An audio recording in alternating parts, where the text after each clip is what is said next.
Well, here we are.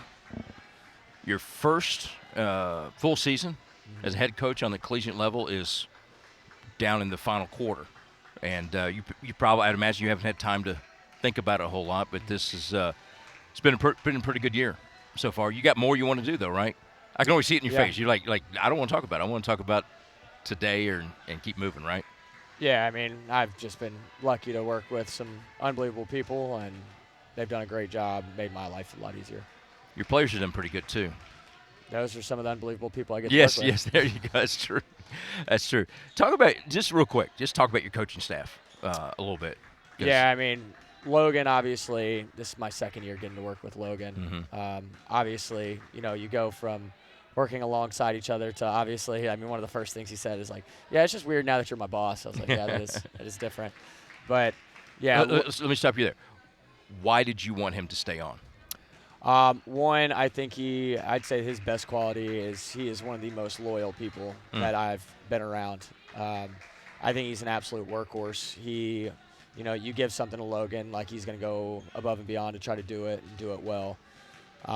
I think he's a great recruiter. I think he's great with our guys. He's an absolute energy giver, which is right up my alley. Yeah. So, I mean, all those things are the reasons that I wanted Logan. And, there's a lot of good people in this profession, or smart basketball minds in this profession. And it can be hard at times the deeper you get into, like at the Division II level, there's not a ton of people that want to take it for the amount of money that they would be receiving. Or at the Division I level, like just some things can get in the way, I guess, would be a nice way to say that. Yeah. But his character is one of the best things and one of my favorite reasons that I get to work alongside Logan.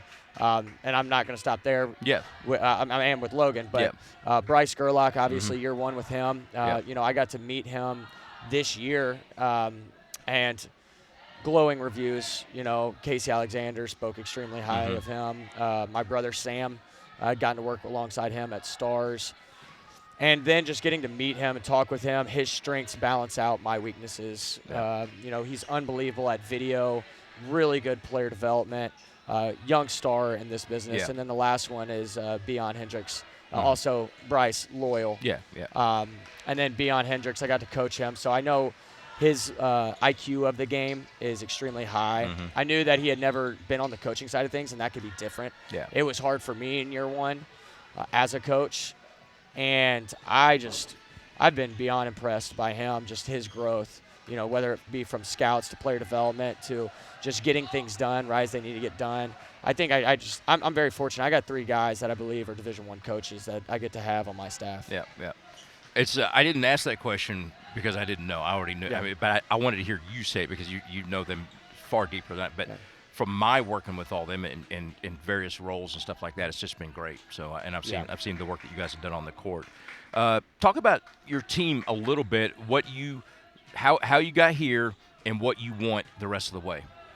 Yeah, I mean, how we got here is just a lot of work, a lot of connectedness, and there has not been. Jax has been playing really well lately. Yeah. Fred's been playing well lately. But this year, I mean, I think I would be remiss to say that it hasn't been, 10 guys, 12 guys, 14 guys showing up every single day to compete at a high level and loving and supporting each other along the way. That's how we've gotten here.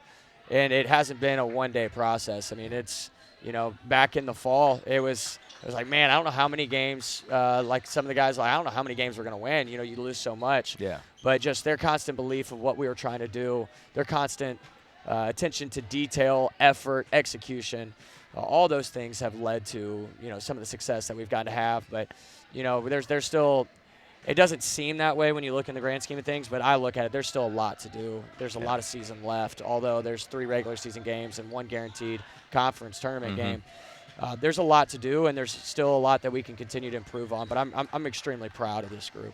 One of the things I would tell you from someone who just, I come in here and I work sometimes when you guys are practicing, from the very start to even this week, it just there's no difference in the intensity, the buy-in, watching. Like I've been watching practices a long time in games and stuff like that, and you'll see maybe a couple of guys over here not in it, or a couple of girls on the way not totally in. It's been all in with your Yeah. coaches and your players all year long, every practice, every time I've seen you. And Yeah. that's a credit to you guys, but also recruiting them, but also to them. Absolutely, it's a credit to them. It's hard. I Yeah.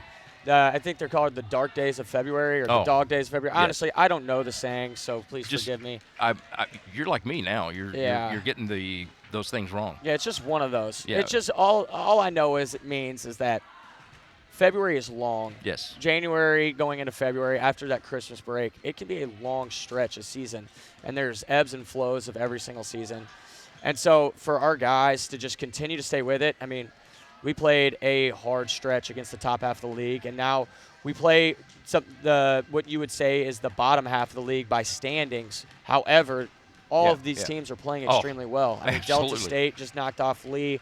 They got us at their place, very well coached. You got Union, who just beat West Florida. You got Christian Brothers, who just beat Valdosta State.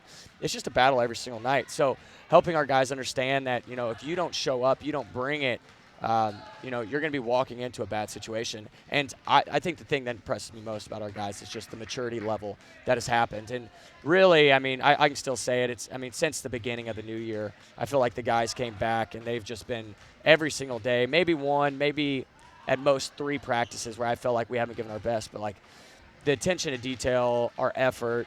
I feel like you're just going to see guys that play extremely hard every single night, and that's a credit to them. That's Nate Moran. I'm Greg Ruff. Nate has kept his doves in a row all year long, and we'll see if he can do it again today. You're watching Trevecca basketball on Flow College.